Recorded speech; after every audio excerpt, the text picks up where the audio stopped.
Okay, in this lecture we will analyze the nature of load with the help of gamma L and theta L. तो recall करिए कि gamma L क्या है, reflection coefficient है जो कि एक कॉम्प्लेक्स नंबर है या कॉम्प्लेक्स क्वांटिटी है। और किसी भी कॉम्प्लेक्स क्वांटिटी के दो फॉर्म हो सकते हैं, एक तो रेक्टेंगुलर फॉर्म, दूसरा कौन सा फॉर्म, पोलर फॉर्म। तो पोलर फॉर्म में क्या, इसको मैं ऐसा लिख सकता हूँ क्या, mod gamma L E power I theta L. E power I theta L को cos theta L plus I times of sine theta L लिख सकता हूँ क्या? बिल्कुल लिख सकता हूँ। आप इस इक्वेशन में क्या करिए, क्रॉस मल्टीप्लिकेशन करिए। तो क्रॉस मल्टीप्लाई करेंगे तो क्या होगा, Z L gamma L Z L into gamma L into Z not is equal to Z L minus Z naught. इस इक्वेशन को सॉल्व करिए, Z L by Z not is equal to 1 plus gamma L divided by 1 minus mod gamma L. देखिए gamma L कैसा quantity है, complex quantity है। Complex quantity है तो क्या इस फॉर्म पे मैं लिख सकता हूँ, ये देखिए ऊपर यहाँ पे लिख दिया, गामा एल के नीचे वैल्यू रख दिया। अब इस इक्वेशन में क्या करना है, रियल पार्ट और इमेजनरी पार्ट को सेपरेट कर लीजिए, न्यूमरेटर में भी और डिनोमिनेटर में भी।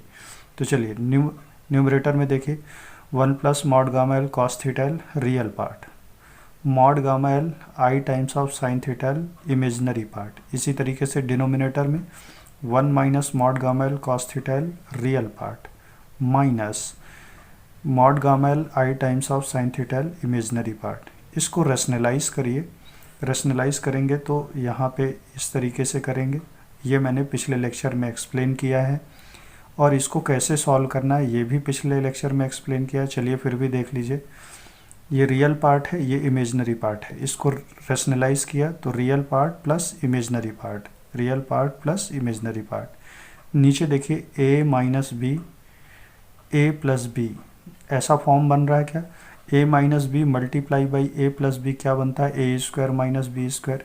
इसको सॉल्व करिए, इसको सॉल्व करने के बाद आपको रियल पार्ट कुछ ऐसा मिलेगा, इमेजनरी पार्ट कुछ ऐसा मिलेगा।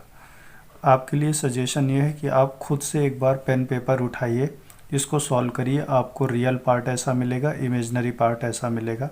आपको सिर्फ एक बार प्रैक्टिस करनी है। अब आप देखिए यहाँ पर Z L by Z not impedance में ये रियल पार्ट है और ये कैसा पार्ट है, इमेजनरी पार्ट है। देखिए इम्पीडेंस में रियल पार्ट कैसा होता है, रजिस्टिव। इमेजनरी पार्ट कैसा होता है, रिएक्टिव। इमेजनरी पार्ट में यदि कभी प्लस साइन आए, यदि इमेजनरी पार्ट में कभी प्लस साइन आए, प्लस जे आए, तो प्लस जे किसकी वजह से आता है, इंडक्टर की वजह से। ये इंडक्टर का इम्पीडेंस लिखा प्लस जे ओमेगा एल। माइनस किसकी वजह से आता है, ये वाला माइनस कैपेसिटर की वजह से आता है। तो आपको ये पता चल गया कि प्लस किसकी वजह से आएगा, प्लस जे इंडक्टर की वजह से, माइनस जे कैपेसिटर की वजह से। आप अच्छे से देखें, मान लीजिए आपके पास इमेजनरी पार्ट नहीं है, तो Z L by Z not is equal to क्या होगा, केवल रियल पार्ट। और रियल पार्ट कैसा होता है, रजिस्टिव। तो आपका जेड एल कैसा हो जाएगा, Z L by Z not is equal to R. तो क्या आप ऐसा बोल सकते हैं लोड आपका कैसा है, रजिस्टिव है। मान लीजिए आपके पास दूसरी कंडीशन ऐसी बन जाए कि रियल पार्ट नहीं है, केवल इमेजनरी पार्ट है, तो क्या हो जाएगा, Z L by Z not is equal two plus minus J x. तो आपका जो लोड है वो कैसा हो गया, रिएक्टिव हो गया। अब सोच के देखिए, यदि प्लस आ जाए साइन तो क्या हो जाएगा, इंडक्टिव। माइनस साइन आ जाए तो कैसा हो जाएगा, कैपेसिटिव। अच्छा, एक सिचुएशन ऐसी भी बन सकती है कि ये भी आ जाए और प्लस ये आ जाए, रियल पार्ट भी आ गया मतलब रजिस्टिव, इमेजनरी पार्ट में प्लस साइन के साथ आ रहा मतलब इधर क्या होगा, इंडक्टिव पार्ट होगा, रजिस्टिव प्लस इंडक्टिव। मतलब ये कैसा सर्किट, ये जो लोड होगा वो कैसा होगा, आरएल लोड होगा। अच्छा, एक सिचुएशन ऐसी भी बन सकती है कि Z L by Z not is equal to real part आ जाए और इमेजनरी पार्ट में माइनस के साथ आए, तो रजिस्टिव और कैपेसिटिव। तो मतलब जो आपका जो लोड होगा वो कैसा होगा, आरसी लोड होगा। तो यहाँ से क्या पता चला, इस इक्वेशन से पता चला कि यदि आपके पास रियल और इमेजिनरी पार्ट का इंफॉर्मेशन हो तो आप लोड का नेचर बता सकते हैं। रियल और इमेजिनरी पार्ट का इंफॉर्मेशन हो तो आप लोड का नेचर बता सकते हैं। तो चलिए इसको समझते हैं। तो क्या ये रियल पार्ट लिखा हुआ है? बिल्कुल लिखा हुआ है। ये इमेजिनरी पार्ट लिखा हुआ है। चलिए इस रियल और इमेजिनरी पार्ट को अच्छे से देखिए। इनमें दो चीज़ें इन्वॉल्व हैं, एक तो गामा एल इन्वॉल्व है और एक थीटा एल इन्वॉल्व है। तो मैंने जब लेक्चर शुरू किया था तो आपको ये बताया था हम जेड एल का नेचर फाइंड करेंगे किसकी हेल्प से? गामा एल और थीटा एल की हेल्प से। तो देखिए यहाँ गामा एल और थीटा एल की हेल्प से हम क्या करेंगे? इसका लोड का नेचर आइडेंटिफाई करेंगे। तो सबसे पहले साइन थीटा एल को डिस्कस करते हैं। साइन थीटा एल का ग्राफ ऐसा होगा क्या? 0 से पाई के बीच में कैसा दिखता है? पॉजिटिव। पाई से 2 पाई के बीच में नेगेटिव। माइनस पाई से 0 के बीच में कैसा? नेगेटिव। जो भी मुझे यहाँ दिखा वो मैंने यहाँ पे लिख लिया। चलिए ये एक चीज़ मुझे दिख गई। अब मैंने क्या किया? मैंने एक कंडीशन रखी, कंडीशन नंबर 1। ये हमारा कंडीशन नंबर 1 है। इसी कंडीशन को हम अप्लाई करेंगे हर जगह। मैंने क्या एज्यूम किया? मैंने थीटा एल, ये वाले थीटा एल को कहाँ से कहाँ लिया? 0 से पाई के बीच में लिया। यदि 0 से पाई के बीच में लिया है तो ये साइन थीटा एल कैसा दिखेगा? मुझे हमेशा पॉजिटिव दिखेगा। रिमेंबर दैट 0 से पाई के बीच में साइन थीटा एल कैसा दिखा? पॉजिटिव। मतलब इसका काम ख़त्म। अब चलिए देखिए, अब इसका डिनोमिनेटर देखिए, इन दोनों का डिनोमिनेटर देखिए, दोनों सेम है क्या? बिल्कुल सेम है। इस डिनोमिनेटर को डिस्कस करते हैं। 1 plus mod gamma L square minus 2 mod gamma L cos theta L, ये कंडीशन ली। मॉड गामा एल को क्या लेना है? लेस देन 1 लेना है। क्या मैं इस चीज़ को ऐसे नहीं लिख सकता क्या कि मॉड गामा एल क्या होना चाहिए? 0 के बराबर हो सकता है लेकिन 1 से छोटा होना चाहिए। क्या ये दोनों बातें बराबर हैं? मेरा जवाब है हाँ। इस चीज़ का मतलब क्या है?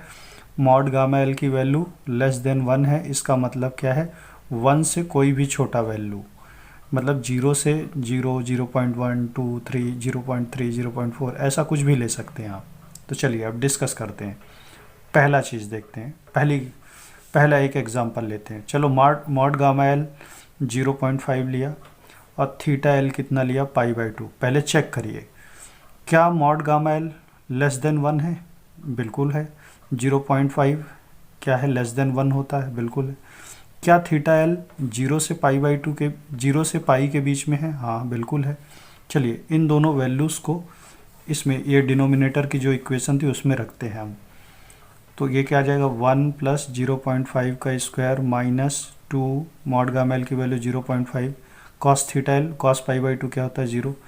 ये जो नंबर है इसको सॉल्व करने के बाद ये कैसा मिलेगा? पॉजिटिव। चलिए दूसरा केस पकड़ते हैं। मॉड गामा एल की वैल्यू हमने क्या लिया? 0। मॉड गामा एल की वैल्यू 0 ले सकता हूँ क्या? क्या ये लेस देन 1 है? हाँ है। थीटा एल कितना लिया मैंने? पाई/4। क्या थीटा एल 0 से पाई के बीच में एग्जिस्ट कर रहा है? बिल्कुल कर रहा है। चलिए ये दोनों वैल्यू रखते हैं। 1 प्लस मॉड गामा एल का स्क्वायर मतलब 0 का square minus 2 into mod gamma L की वैल्यू 0 कॉस पाई/4 कितना होता है? 1/√2। क्या ये नंबर पॉजिटिव आएगा? हाँ आएगा। तीसरा केस पकड़ते हैं। 0.1 ले लेते हैं। मॉड गामा एल की वैल्यू 0.1, थीटा एल की वैल्यू पाई/3 ऐसा लिया। पहले आप चेक करिए, मॉड गामा एल क्या लेस देन 1 है? बिल्कुल है। क्या थीटा एल मतलब थीटा एल की वैल्यू कितनी है? पाई/3। क्या ये 0 से पाई के बीच में है? हाँ है। ये वैल्यूज़ को रखते हैं। 1 प्लस 0.1 का स्क्वायर मॉड गामा एल का स्क्वायर है minus 2 into 0.1 cos theta L, cos की पाई/3 की जो भी वैल्यू है। तो इसको यदि आप सॉल्व करेंगे तो ये वैल्यू कैसी आएगी? पॉजिटिव आएगी।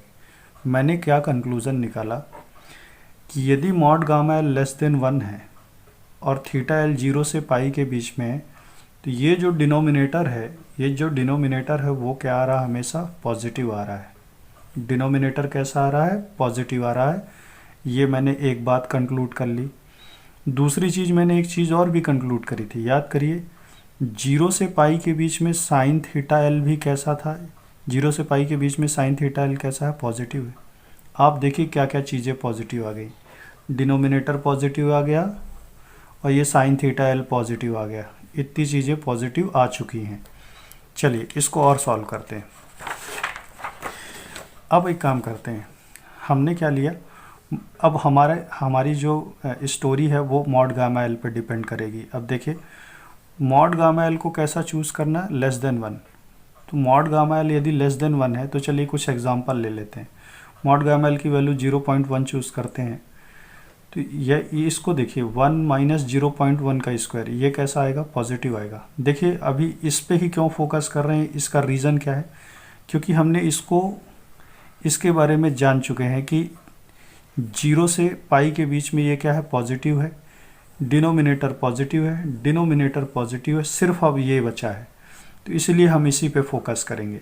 ये पॉजिटिव है, ये पॉजिटिव है, ये भी पॉजिटिव है। अब हमारा फोकस सिर्फ इस पे है।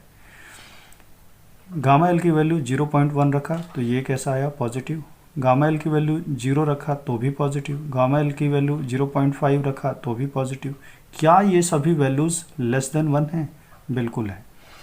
मतलब कुल मिला के अब क्या बात समझ में आई, mod gamma L less than 1 और थीटा एल 0 से पाई, तो ये भी पॉजिटिव आ रहा है और ये भी पॉजिटिव आ रहा है। तो आप सोच के देखिए, Z L by Z not impedance में रियल पार्ट कैसा आ रहा है, पॉजिटिव, मतलब रियल पार्ट भी आ रहा है, इमेजनरी पार्ट भी कैसा आ रहा है, पॉजिटिव। रियल पार्ट की वजह से रेजिस्टेंस, इमेजनरी पार्ट कैसा आ रहा है, पॉजिटिव, मतलब कौन सा होगा, इंडक्टर। तो पक्की बात है लोड हमारा क्या होगा, आर एल होगा। लोड हमारा कैसा होगा, आर एल। आप याद करिए प्लस जे किसकी वजह से आता था, इंडक्टर की वजह से आता था। तो हमने इस पूरे यहाँ पे इस पूरे गेम में क्या समझा, हमने इस पूरे खेल में एक ही बात समझी कि इम्पीडेंस का हमें ये पार्ट एनालाइज करना है और ये पार्ट एनालाइज करना है। ये दोनों पार्ट किस पे डिपेंडेंट है, गामा एल और थीटा एल पे डिपेंडेंट है।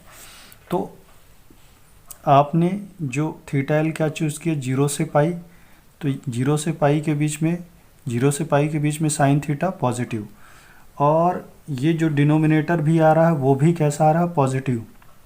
ठीक है, गामा एल की वैल्यू लेस देन -1 पुट करने पे ये नंबर भी कैसा आ रहा है, पॉजिटिव।